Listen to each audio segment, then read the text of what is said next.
All right, thank you for joining us again for another Google Plus Hangout for Channels Beam. We're joined by Lloyd Atiku. Lloyd, let me begin by asking you. I mean, looking at some of the findings done by Budget on the 2018 document appropriation bill, you had made a publication which you titled "Suspicious Items" in 2018 budget. What are those suspicious items? Well, now, what we did this year is actually to comb the budget agency by agency and then look at the projects. And then we're trying to actually look at the mandate of every ministry, department, agency and see to what degree the expenditure line are actually aligning with the mandate. We actually closed up the numbers. I mean, we actually reduced the entire numbers to about 50 top suspicious items we observed that were still part of this budget. And the most shocking among them is the fact that the presidency will be spending about 4.9 billion or thereabouts to actually service electrical and mechanical appliances within Aso Rock. And it will shock you to know that the entire university system in Nigeria will be spending about 5 billion on capital items.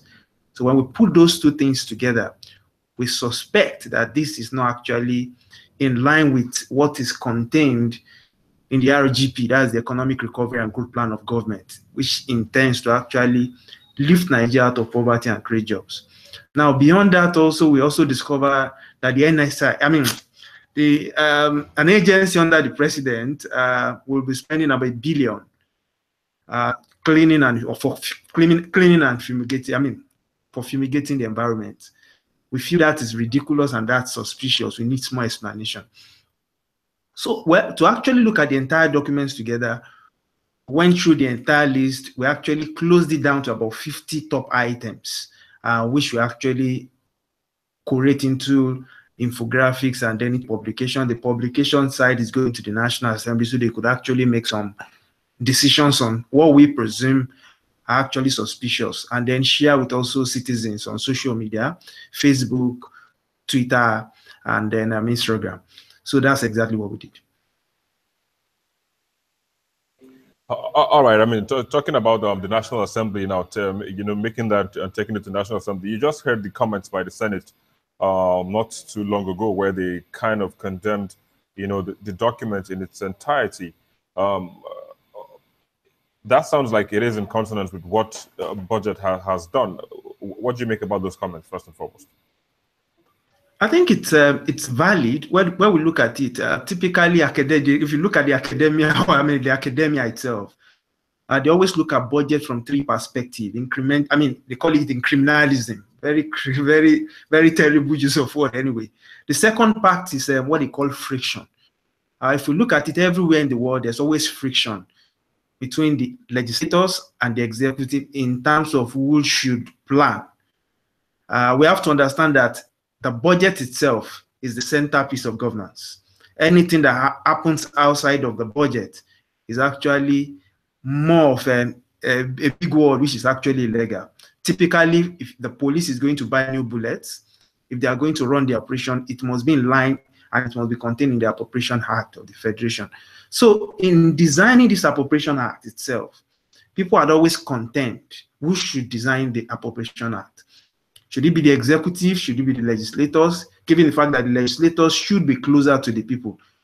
But so what we've seen over the years, and if you look at the advanced world, if you look at the United States, if you look at the United Kingdom, of course, the United Kingdom run the parliamentary system itself. But if you look at the United States, people that run things that are very similar to the Nigerian system, what they've actually done is to find the middle ground. In other words, before the budget, before the planning phase, everybody's actually carried along. Of course, the president of the United States would not just prepare a budget independently without looking at Congress itself. Typically, the Democrats, I remember if you look at our history, during the Bush era, that's the first Bush era after Reagan, they always call it dead on arrival. Typically, they simply take this budget and they trash it into the bin and they create their own budget. So that's why to forestall and to avoid such occurrence, it's important for the legislators and the executive to work hand in hand in terms of planning. We have NABRO, the National Assembly Budget Office, and then we have the Nigerian Budget Office also. typically those two arms, they need to work in harmony. They need to be close. The National Assembly to understand the guiding framework, pushing the economy, and the president will also have to give and take. In fact, if you look at the budget theory of everyone, they always say the budget that the president submits to Congress, to the National Assembly, is just his opening bid in a lot of negotiation. So what we've seen, if you look at the budget closely, is like there's a disconnect between what the party promised Nigerians and what is contained in the budget. In fact, if you look at holistically at the budget, which we've done, you discover that about 42% of the entire budget is actually going to be spent on administrative capital items. Things around cars, purchase of cars, painting of office building, buying of furniture, buying of computers, things that have very little, absolutely no developmental goal on the Nigerians, on the haves and have-nots. So on the haves and have-nots, typically everybody should enjoy part of it. So what we actually observed is that the National Assembly, you are moving towards an election year. The tension intensifies, which is normal everywhere in the world.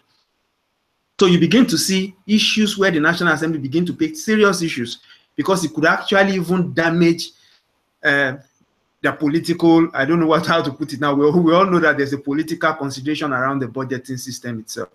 So when the Senate itself is saying that the budget is actually out of it, we need to look at the document and then forget about the fact that, oh, maybe the Senate or the National Assembly is not responsive to Nigerians or the executive is not. We need to look at the real issue. And one of the big issues they are raising is the fact that the budget is not realistic. I mean, if you look at the revenue line, if you look closely at the revenue line, you discover that there's nothing special about what we've actually seen. We've seen a situation whereby government is actually making a big assumption that non revenue this year will be about 4.17 trillion. We feel, and we've done our research, and we've looked at previous collections of government in terms of non-revenue, we feel that this is overly optimistic. If you look at the oil revenue projection of 2.44, it's predicated on oil topping about 2.2. That means Nigeria producing about 2.4 million barrels per day. Presently, we are doing just about 2 million. How do we actually scale up these things and then achieve all these things within a very short period?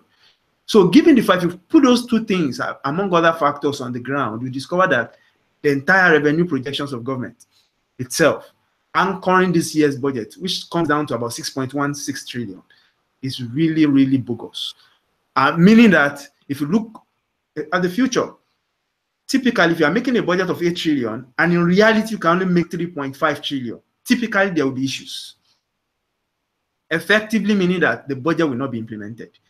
The budget cannot be implemented the way it's presented. Effectively meaning again that some heads of MDO will have to cherry pick the project they want to do, defeating the whole essence of budgeting itself.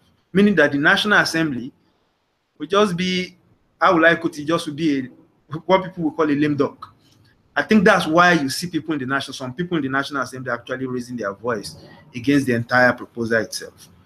Now, if you come to the expenditure part, just like I highlighted some few minutes ago, it's important to actually look at the key issues affecting the Nigerian state. One of the key issues people are complaining about is the fact that there's no electricity.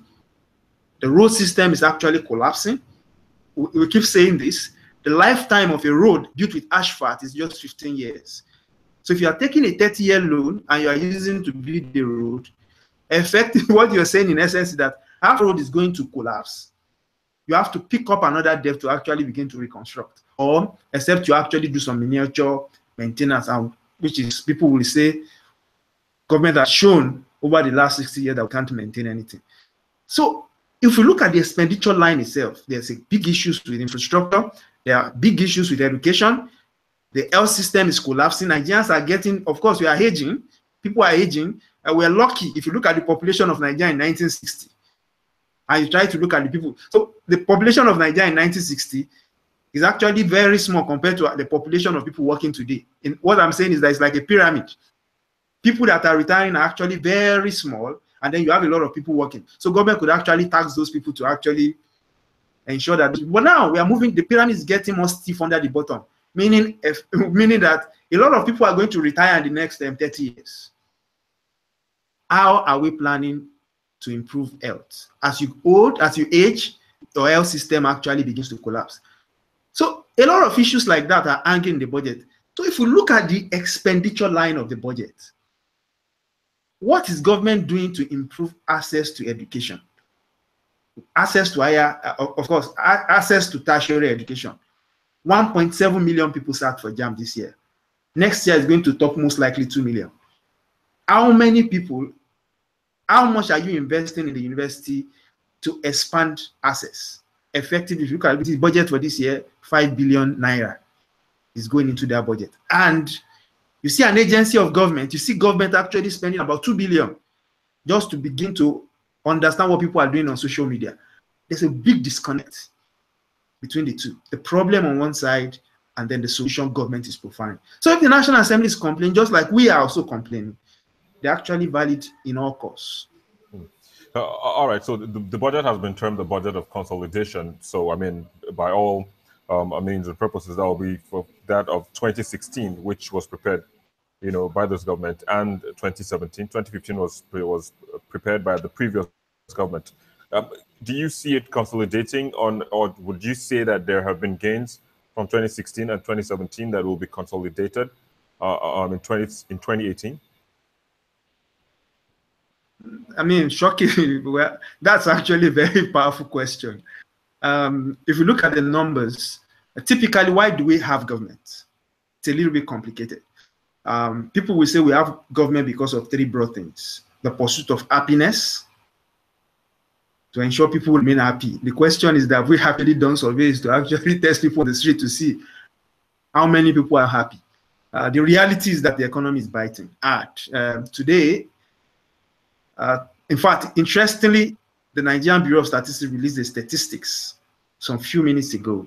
I mean, some few, I would say hours, or you could use minutes anyway. Today, the unemployment statistics clearly showing that out of every 100 people that can work in Nigeria, 40 of them are actually either unemployed or underemployed. That means for everybody you walk up, if you see every 10 people in Nigeria, 4 of them is most likely not working or just doing something to keep life up. So this is not the case if we actually drag ourselves back 3 years. If we look at the second quarter, of 2015, the situation was actually dire. People were complaining that the unemployment rate is high, but it's not as worse as what we've seen now. So are we consolidating, or are we supposed to actually rejuvenate the economy? That's the first key question. The second one is this: how much was spent 2016 on capital items? It's ridiculously small, less than 200 billion. Irrespective of what is actually thrown at the media, that we've released 1.2 trillion, we will release this. You look at the budget implementation report, a document of government showing the accounts of the government, it clearly shows that the government has actually spent less than 200 million on capital items.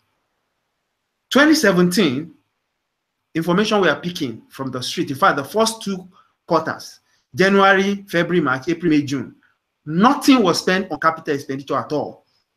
So if there's any spending that actually happened, it happened after that, and we could understand that there was this front and back with the National Assembly and then the delayed passage of the budget.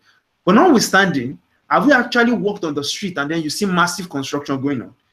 If you move from Lagos to Ibadan, from Ibadan to Ore, and then you continue to move, have you seen construction going on at all on this road itself that we're looking? So what are we really consolidating on? When you're consolidating, that means you're actually seeing semblance of growth. So beyond all these things that I'm talking about, if you come down and then we look at it holistically as an economy itself, yes, the economy suffered recession, and actually a deep recession. If other people put index, and then we look at the fact that our population is also accelerating. But recently we actually moved out of recession. So are we consolidating on the little gain that we've actually had in terms of moving out of in the title of the budget? Maybe yes. But really, you cannot necessarily say the budget of 2016 and 2017 have actually had any impact in actually lifting Nigeria out of recession. We could actually compare and then look at the numbers closely, and we discover that the fact that we are out of recession, the fact that the Naira is not collapsing, irrespective of the fact that unemployment rate is going AYI 18.8% or thereabouts. The fact that capital seems to be flowing back into the economy has absolutely nothing to do with the government spending plan. I think it's more of a point whereby you've actually gotten to a level, the economy has collapsed to a point whereby you find your leveled ground. So it's now for you to begin to consolidate, which is okay. So if you look at the framework itself, irrespective of the line item and things you are seeing on the street, we can say, yes, the budget of consolidation. But exactly, I think the executive needs to do more in terms of getting the economy off the ground. All right. So let's even like you said, let's do a comparison. Let's look at now implementation. The past budgets. I mean, what has been the implementation level? Because that also will be like how would I put it now? Like a buffer to the next one, to see how the 2016 one was done, 2017, and okay, it will give us a foray into the future as to how this one will be implemented. Yes, if we look at history of Nigerian budget, the government itself, the maximum that we've actually gone is actually do a 5 trillion naira budget. And that's when oil, in fact, we're doing 4.5, 4.4, 4.5. If you look at the history of Nigeria, that's where we've always been. But if you look closely at the number, and this gets me a little bit scary. The personnel cost of government, you cannot hold worker salary. In fact, the optics around that could actually be disastrous in terms of the political economic cycle. Now, the bills in terms of personnel costs keeps rising, and that is scary. 100% you must fulfill, you must ensure that the budget for personnel costs is 100% done. That's one thing. You cannot borrow money and refuse to service the debt. Costs must go up. Now, if you look at the budget for personnel costs this year, it's about approximately 2 trillion. If you look at for debt servicing, it's also approximately 2 trillion. Now, I said something that government has actually spending has always been around the region of 4 trillion, 5 trillion. So if you add these two figures together, we're already on 4 trillion. Now, government needs to run. You have to pay electricity bill, you have to put water in the office, you have to clean the floor, you have to do overhead. Overhead of government is about 400 billion, if I'm right, 300 billion or thereabouts, if you add something to it. So already on 4.3 trillion. So the only way budget could be implemented, and you can actually implement what you're saying in terms of capital spending, is for you to improve your revenue line. How do you improve your revenue line? That's always been the question. We've seen things around giving amnesty to people defaulting on tax, but to what degree has that impacted on revenue collection? In fact, today I got information that the custom actually made about 1 trillion naira in terms of revenue, which is actually positive, given the fact that they've always been struggling around 600 billion. That could actually help in the future, but for now, there's still that big issue about how do we raise revenue in this country. So until we actually expand our revenue base, budget implementation will always tank around where our revenue is. There's another problem. We always run deficit budget in Nigeria. If you look at the numbers from 1981 till date, it's only, I think, 2 years that we actually had a surplus budget. I think it was in 1988 or so, if I don't want to actually quote a wrong figure, but we had only 2 years of surplus budget. The other budget are actually deficit in nature. That means we spend more than government revenue, which is ideal for a developing country. But now, to actually spend more than your revenue, you have to raise debt. That historically, the government, or if you look at 2010, 2011, 2012, 13, 14, government has raising money has always been in the region of about 800 billion, 700 billion. But all of a sudden, if you look at 2016, the government struggled to raise 300 billion. And most of this money was actually coming in one way or the other to the loose liquidity regime that we're actually seeing from the central bank. The central bank is typically printing money and pushing to the economy so that and we could only raise 300 billion. In 2016, we raised only 300 billion. And if you put these two on the same scale, it shows that even ability of government to raise funds has actually depreciated. And that affects the outcome of a budget, of our budgeting system. So if we look at all these things, with the budget of Nigeria above the threshold of 4.55 trillion is taking it to the extreme. Any budget above that, you need a lot of hard work. And it's more of a wishful thinking if you look deeply at the numbers. So ask, what has been the trend of budget implementation? The trend of budget implementation over the years is make sure we pay salaries, service debt, keep cover overhead costs to a particular degree, and do a little bit of touches in terms of capital expenditure. And then you put your hands up and then wait for the election cycle to actually kick in, and then you sell in some new stories to Nigeria, and then everybody moves on. So that's been the trend of budget implementation in Nigeria. Nothing in terms of capital expenditure. The biggest bulk of actually government spending has actually been encapsulated in the recurrent component of the budget. All right, very well. At least there was a positive for what you said. I mean, speaking about the customs raising 1 trillion naira, in terms of at least that one will take us somewhere. If other agencies can raise that amount, or even if it's half of that amount, maybe the FIR. We have to also understand that this money is not actually the federal government's money alone. It's actually a federation money, meaning that the federal government can only lay claim to about 52% of this money, which is 500 billion. Well, historically, customs have been doing close to 400 billion. 300, 400. So the growth is actually about 100 billion, which is important anyway. It can actually cover some things. I mean, investing 100 billion on a particular item in this country could actually, in fact, 100 billion could actually improve the quality of education to a particular degree. So it's actually welcomed one. All right. So, I mean, because you also talked about, because of the way the threshold where the figures are, you talked about how we could generate more revenue. I mean, because people have been talking about diversifying the economy, here and there. Do you think this budget will cover, or do you think is there any form of investment, be it in ICT or agriculture or thereabout, or any of those ventures that will generate eventually revenue for the government? Now, I think the policy of this government is to actually allow the private sector run things, and then they could actually take revenue in terms of taxation. Now, if you look at the oil revenue, I just want to put the two side by side. If you look at oil, it's so easy. You bring in a foreign investor, you put a pipe in the ground, it pumps out oil. The oil that comes out, the government tells you, take out the cost of actually putting pipe in the ground and keeping the pipe flowing. How much do we have? Oh, we have $100. I take 80% of that. Now, you can't walk up to a businessman. You can't walk up to a cocoa farmer and tell him, now, plant cocoa, how much does it cost you to plant cocoa? If I had the negotiation, you can't do that. That means the economy must begin to grow.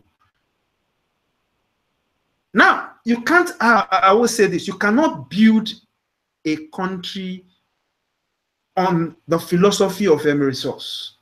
You have to build your country on your people. Effectively, anyway, just what you need to do is to focus more on the health of the people working itself, the health of the businesses operating within Nigeria. And they are doing a little bit of that, which is positive. The ease of doing business, things around that circle. So the moment the business within your country begins to thrive, you could now begin to take tax from them and then use that to develop your country. Let me give you a good example. If you look at the US, the biggest source of state funding is sales tax. How did they get sales tax? It's very difficult for you. It's not by buying food. You go and buy food of $10 and then government takes that tax. Of course, that tax is important. But what drives most of their revenue is the fact that they give people finance to actually buy homes. Now, let's look at it this way. If it costs just $1 million to actually buy a house in Nigeria, I'm just saying that hypothetically, it could be 10 million, it could be 5 million. I'm just saying that hypothetically. And then 1 million people are buying house through a financial system organized by government. 1 million people, 1 million, that's approximately 1 trillion. And government takes 10% of that. That's 100 billion in terms of revenue, in terms of VAT alone. So it takes a lot of giving to the people and then taking back. That's how the economy works. And the moment you start doing that, it happened in South Korea, the whole idea of you throwing money on the floor for people to come and vote for you disappears. In fact, authoritarianism that we've seen around this country, that some governors will stand up and begin to call themselves constitutional authority, disappears totally from the OFE. Because the people that are actually giving you tax will most likely demand accountability from you. But what we've seen is the unwillingness of government to actually begin to address these key issues. Now, it's simple. If you look at a typical worker, a working man in Nigeria, is going to spend his entire life most likely trying to build a house or own a car, apart from the feeding and entertainment that he throws around him, and this bit of investment maybe to actually transfer some wealth to his children. Now, if you look at those two big components, the United States government, two policies of government ensure that it's easier for you to own these two assets through financial, a lot of policy issues to actually ensure that you actually own these assets. And as you are buying that asset, they take up their tax. But in the case of Nigeria, you have to save your money. You save for 20 years if you are not very corrupt, or you save for 50 years or something. You save for 30 years to actually build a house. You have to save everything and then you build a house. Now, if you look at that closely, it's impossible. The government of America says, come today, take the entire money and spread the money over 30 years. They take their tax today and they move on. In the case of Nigeria, they expect you to save for 30 years. And they are now coming to actually collect tax from you subsequently after. That will be very difficult to implement. So we need to adjust I'm even talking, that's even on the personal level, which has to do with state revenue. Now, if you come to the corporate level, how many businesses in Nigeria are actually running successfully? What is the profitability of running business in Nigeria? How is the atmosphere like? Issues around power, you are contending with issues around tax, security issues. If you go around businesses in Nigeria, you see that you have too many security people hanging somewhere trying to do this one, A, B, C, D. So really, government has actually not looked at that. You need to look at the cost of doing business in Nigeria and begin to pull it down, because it's by reducing the cost of doing business that the company become profitable, and then you can now take your 30% from that. And even the 30% is ridiculously high. It's a disincentive for you to even pay tax. If you look at the entire world, the average corporate income tax in the world is about 25%. In Nigeria, it's 30%. That's if you don't add other subcharge. If you add the other subcharge, you are actually spending roughly about 60% of your profit. We have to contend with issues of power, the kind of workforce that we actually, if we look at the education system, we are not aligning policies and curriculum in schools with the skill needs. So you have to actually develop them. So the entire burden is on the businesses, and then government still wants to take tax after failing their responsibility. So what we are saying is this: it's not about quickly increasing revenue. It's about looking at the money you have now, effectively use that money. It's just simple. A man earning 18,000 naira cannot go and buy a house in Banana Island. It's actually a fallacy to think of building houses. So use your 18,000 naira to live a comfortable life. And as you begin to live a comfortable life, then develop yourself, and then you begin to grow based on that. I think that's where we're actually missing it. We want to take 18,000 naira and build a banana island. And then in building the banana island, we begin to use different things, and then the money actually get trapped. The corrupt system itself. So that's exactly the biggest challenge we are facing. So to actually solve the problem of revenue, government needs to look closely, holistically at the economy, at every details. We've actually had people talk about the fact that you could raise money by solid mineral. That's the fallacy. Nobody makes money using solid mineral. Not again. The cost, the country that has actually been soaking up and driving up the cost of most of these items is typically going flat also, which is China and India. They are not buying. If you go to Australia and look at their revenue profile, it has been on the downward trajectory. In Australia or in Brazil, abandon his mine that is struggling to actually keep afloat and come to Nigeria and start investing in new mine. It's actually shrinking. So we have to be objective. We have to think alike. We have to look inward. We have to look at our people, the 100 million, 111 million Nigerian workforce, a strong workforce that could actually transform this entire economy. We have to look closely at them. We have to look at our SMEs. What are they really doing? How do we expand them? How do we support them in terms of loans, concessionary loans? How do we guide them? How do we ensure that they move, or how do we ensure they become profitable? We have to look at our infrastructure that supports some of these businesses. I mean, if you come to Lagos, around Ajawa Estate, where you have clusters of business, you need to walk around the whole place. The whole place is a disaster. If you go to Ikeja, most of where you have this industrial alley, a disaster. So we need to look at that and then begin to actually align and begin to work around that space. Then with that, the revenue of government, as the economy improves, more people get job. Of course, government becomes irrelevant going forward, but the economy becomes better, and then government gets more money, and they can actually begin to solve societal problems. All right, let's hope that happens in the recent and very near future. But then we'll have to drop the conversation here. Thank you very much, Lloyd Atiku from Budget, for sharing your thoughts. And of course, the suspicious items that you highlighted from the budget, from the 2018 budget, that actually the Senate has also said not so good words about. But then we'll have to wrap it here. It is a Google Plus Hangout for Channels. For those of you watching on our YouTube stream, we do see all of you, and we also appreciate all of you. Adwa Hansen says, I'm a Ghanaian, but interested in Nigerian issues. Well, we're glad that you are interested in Nigerian issues. Oludirong Esson says, well, true talk, please tell them. He's encouraging your work and your work at Budget as well. But then thank you once again for all of you who watched but couldn't drop comments. It's a Google Plus Hangout for Channels Beam, and I'm Victor Matthias. Yeah, thank